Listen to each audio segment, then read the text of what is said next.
60টি বর্জনীয়র 1 number, বিলম্বে ইফতার করবেন না কখনো। 1 নাম্বার, দেরি করে ইফতার করা নিষিদ্ধ। ইহুদিরা দেরি করে ইফতার করে। লা ইয়াজালুন নাসু আলা খাইরিন মা আজ্জালুল ফিতরা। বিশ্বনবী বলেছেন, এই উম্মত যতদিন আগে আগে ইফতার করবে, এই উম্মতের কপাল থেকে কল্যাণ কেউ ছিনিয়ে নিতে পারবে না। চিল্লায় বলেন ঠিক কি না?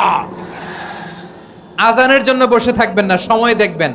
স্থানীয় সময় যখন সূর্যাস্ত হওয়া মাত্রই বিসমিল্লাহ, খেজুর খেয়ে ফেলবো। পারবেন তো নাকি দেরি করবেন?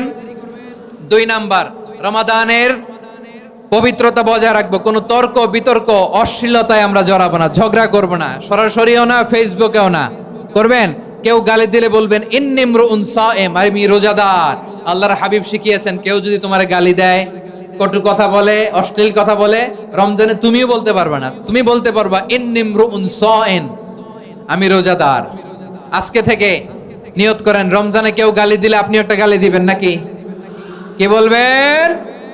রোজাদার। রমজানের পবিত্রতা আমি ভঙ্গ করতে পারবো না। অশ্লীল নাটক সিনেমা আমরা দেখবো না। ব্যাড হ্যাবিট থাকলে রমাদানে এটা ছাড়ার মহা সুযোগ। স্মোকিং এর অভ্যাস আছে অনেকের, ঠিক কি না? চাপাই নবাবগঞ্জে আপনারা স্মোকিং করেন? আলাম ইয়াদা কাওলা যুরি ওয়াল আমালা বিহি ফালাইসা লিল্লাহি হাজাতুন ফি আইয়াদা তাআমাহু ওয়া শারাবা। যে রমজানে মিথ্যা কথা, মিথ্যা কাজ, মিথ্যা সাক্ষী ছাড়তে পারে নাই, তার না খেয়ে থাকা, উপবাস থাকা দিয়ে আল্লাহর কিছু যায় আসে না। এজন্য মিথ্যার সাথে আমাদের কোনো সম্পর্ক আছে? মিথ্যা বলবো না। 4 নাম্বার, অপচয় করব না। ইন্নাল মুবাযযিরিনা কানু ইখওয়ানাশ শায়াতিন ওয়া কানা শাইতানু লিরাব্বিহি কাফুরা। অপচয়কারী শয়তানের ভাই। আচ্ছা, যে শয়তানের ভাই ও নিজেও আরেকটা কি? শয়তান।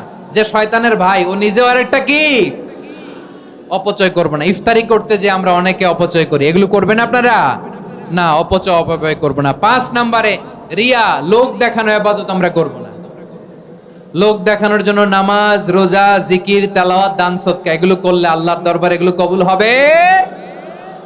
বিশ্বনবী বলেন, দাজ্জালের ফিতনার চেয়ে একটা বড় ফিতনার ভয় আমি করি। সেটা কি? আর রিয়া, শো অফ মেন্টালিটি, লোক দেখানো মানসিকতা। এটা থেকে আমরা বিরত থাকবো ইনশাআল্লাহ। 6 নাম্বার, অনেক গুরুত্বপূর্ণ। ব্যবসায়ী ভাইয়েরা, ব্যবসা করেন কারা কারা? হাত তুলে দেখান তো আমারে। মাশাআল্লাহ, হাত নামান। ব্যবসায়ী ভাইয়েরা, অনেক অসাধু ব্যবসায়ী আছে, রমজান আসলে নিত্য প্রয়োজনীয় পণ্যের মূল্য বৃদ্ধি করে দেয়। এরকম আছে না নাই? এগুলো করবেন না। মজুদদারি করবেন না। পণ্যের কৃত্রিম সংকট বাজারে করবেন না। আপনি লাখ টাকা কামায়া ভাবছেন যে রোজাদারদের কষ্ট দিয়ে ধনী হবেন। এমন রোগ আল্লাহ আপনারে দিবে, কোটি টাকা দিয়েও আপনি হাসপাতালের বিল পরিশোধ করার ক্ষমতা আপনার হবে না। খবরদার। আর শেষ বয়সে দেখবেন কি কষ্ট আপনার হয়। আপনি রোজাদারদের কষ্ট দিচ্ছেন, আল্লাহ আপনার সুখে রাখবে? আল্লাহর দোহাই লাগে, আমার ব্যবসায়ী ভাইয়েরা এটা করবেন না। আরব বিশ্বে আমরা দেখেছি, আরব বিশ্বের ব্যবসায়ীরা সারা বছরে ব্যবসা করে, রমজানে ভর্তুকি দেয়। আর আমার দেশের কিছু অসাধু ব্যবসায়ী রমজানে গলাকাটা ব্যবসা করে আর সারা বছর সেইটার উপর দিয়ে চলে। চিল্লায় বলেন ঠিক কি না? করবেন না, এটা করবেন না।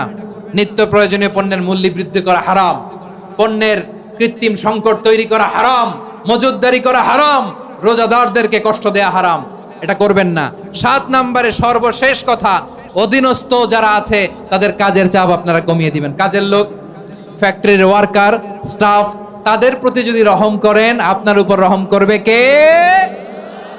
এই পবিত্র রমাদানে 7টা করণীয়, 7টা বর্জনীয় মনে রাখা যাবে তো ইনশাআল্লাহ?